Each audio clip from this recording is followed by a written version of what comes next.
Matthew 5, the Sermon on the Mount. One day, as he saw the crowds gathering, Jesus went up on the mountainside and sat down. His disciples gathered around him, and he began to teach them. The Beatitudes.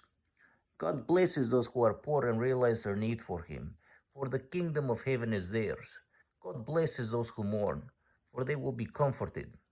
God blesses those who are humble, for they will inherit the whole earth. God blesses those who hunger and thirst for justice, for they will be satisfied. God blesses those who are merciful, for they will be shown mercy.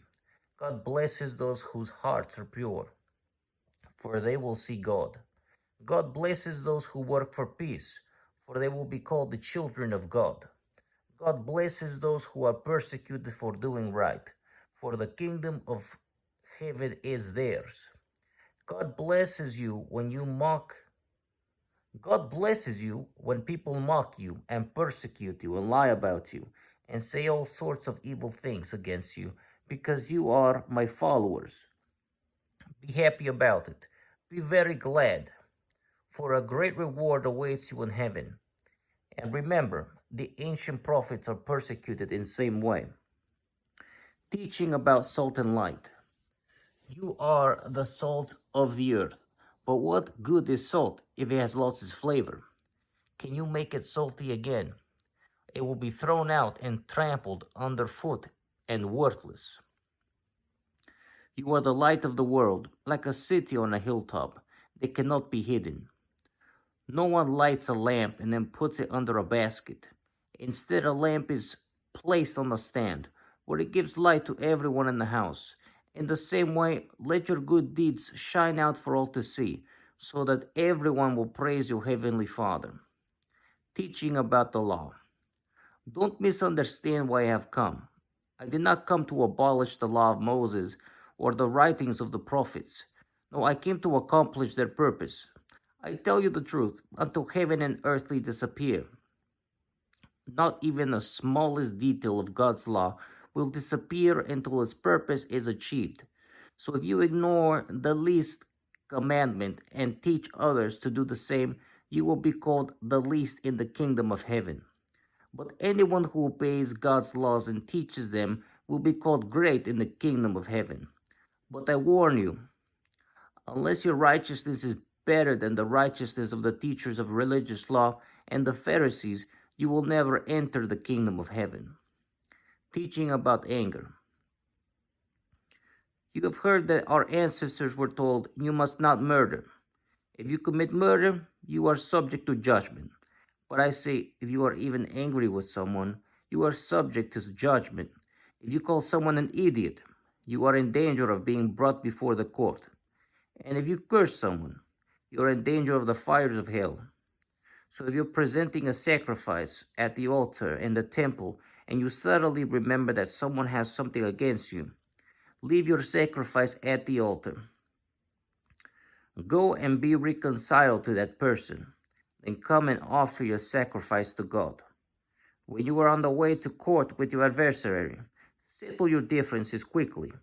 Otherwise, your accuser may hand you over to the judge, who will hand you over to an officer, and you will be thrown into prison. And if that happens, you surely won't be free again until you have paid the last penny. Teaching about adultery. You have heard the commandment that says you must not commit adultery.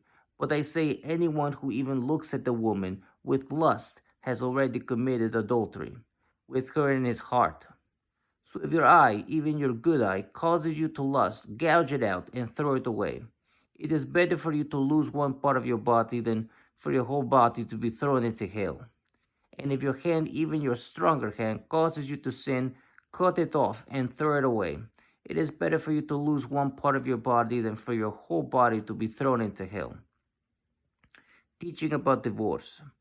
You have heard the law that says a man can divorce his wife by merely giving her a written notice of divorce. But I say that a man who divorces his wife, unless she has been unfaithful, causes her to commit adultery.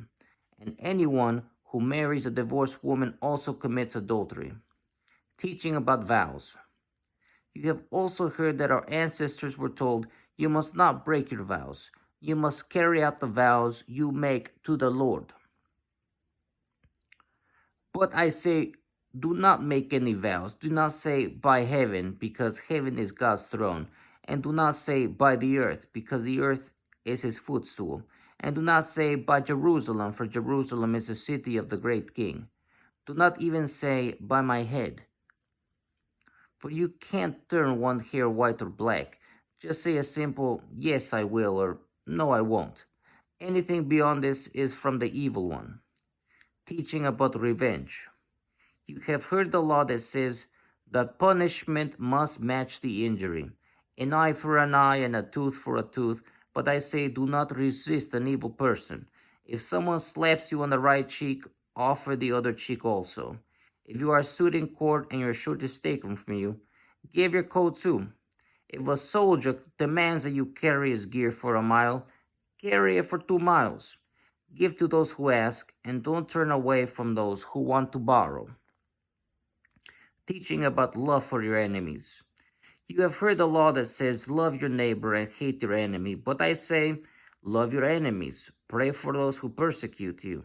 And that way you will be acting as the true children of your Father in heaven. For he gives his sunlight to both the evil and the good. And he sends rain on the just and the unjust alike. If you love only those who love you, what reward is there for that? Even corrupt tax collectors do that much.